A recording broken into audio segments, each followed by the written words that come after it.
All right, I'm going to combine primordial role, the fruitism content, and elitist vocabulary. Okay, so I said primordial role is key. All right, so when we're talking about why you're motivated, we're talking about why you're motivated in an era where there is no fallen nature, right? So, Father called the blessing an inoculation from false sickness, and false sickness is where you're driven by excessive desire, and excessive desire is where you put the need to be loved as a child as the sort of like the energy behind your quest in life is to solve the problem of not being loved, right? So let's say you have a replacement for your parents' love, and that is fame. Well, no amount of fame is ever going to satisfy the love that you didn't get from your parents. Therefore, you're going to always dive into a greater and greater quest for fame. Like, you'll never be famous enough. That is the same as to say excessive desire. Functionally speaking, excessive desire is a bottomless pit of desire for something, right?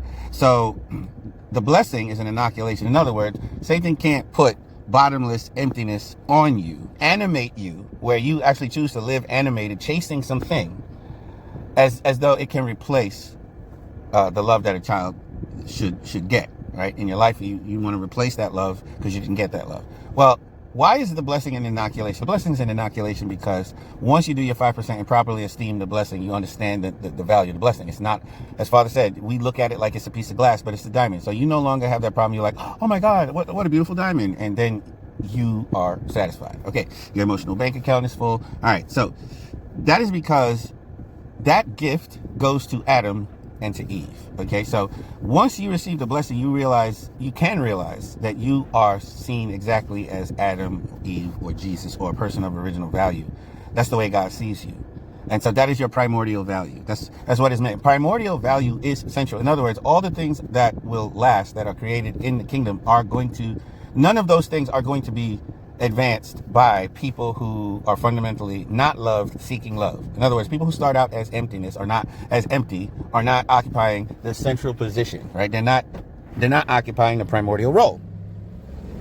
But people who don't have excessive desire, striving for this thing or that thing with the idea that they need to replace this love, right? People who don't desire those things, they are, after the blessing, likely occupying a primordial role. Now, primordial, I'm trying not to have like elitist vocabulary. So I do want to, I don't want to say dumb it down, but I want to make it really user friendly. It means the original role of creation, right? So when God thought, wow, human beings should function like this, that, and the third, he's thinking that Adam should be a certain way, Eve should be a certain way. So when you occupy a primordial role, you're just simply satisfied with being the ideal Adam. You're not trying to be super special. You're not trying to be like super unique and innovative. It's enough for you to simply make God happy by being a good man, good Adam, good husband, good father, right? And you enjoy it, and you enjoy making God happy, just by simple, Father used to talk about this. Like he said, if you eat rice, and you grew up on it, then you're just so happy to eat a bowl of rice. And what's so special about a bowl of rice? Nothing. It's rice, But in a sense, it's not just rice. It's a connecting tissue between you and your people, and between you and your own childhood, between you and the people that fed you. So it's not just rice. It's this goes back to the meek inheriting the earth. Anyway, from this position, you don't seek credit. You're already in the place of highest value. So you don't seek credit for your emotional needs. And that's what I want to come to. Rule of acquisition 13. Credit does have a purpose. Rule of acquisition number 13. Credit for practical reasons. Okay, so what is the practical reason for giving credit where credit is due? Simply put, if somebody wanted to know where a certain art form came from, credit allows them to go and go interview the sculptor and pick his brain about what he was thinking, so that you can inherit from the source. That's it. It's not for the emotional needs, okay? It's not for the emotional needs. You don't seek credit for the sake of filling a hole that's left over because of the lack of love or lack of parents, right?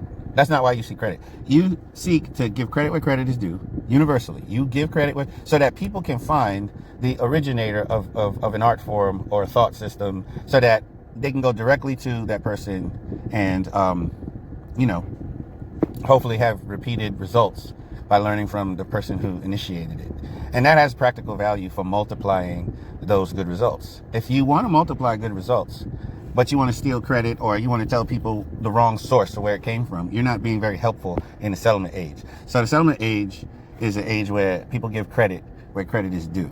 Okay. And the thing that helps people be liberated to do that is there is no lust for credit for emotional reasons. You're not seeking to credit things properly because of lack of love. It has nothing to do with love. You're already loved. You credit the source of good results because people want to go to the source and pick the brain of that person so that they can repeat the results. Yeah, and there's nothing else to say about that. You can't have a settlement age with people stealing each other's ideas, because person A invents something, person B steals the idea, credits themselves, person C wants to copy the results, he wants to repeat and multiply the results. And instead of going ask person A who invented it, they ask person B who can't really get them to the bottom of the art form, so the person fails to repeat the results. That's ridiculous. You can't have an effective settlement with that paradigm. Therefore, credit where credit is due.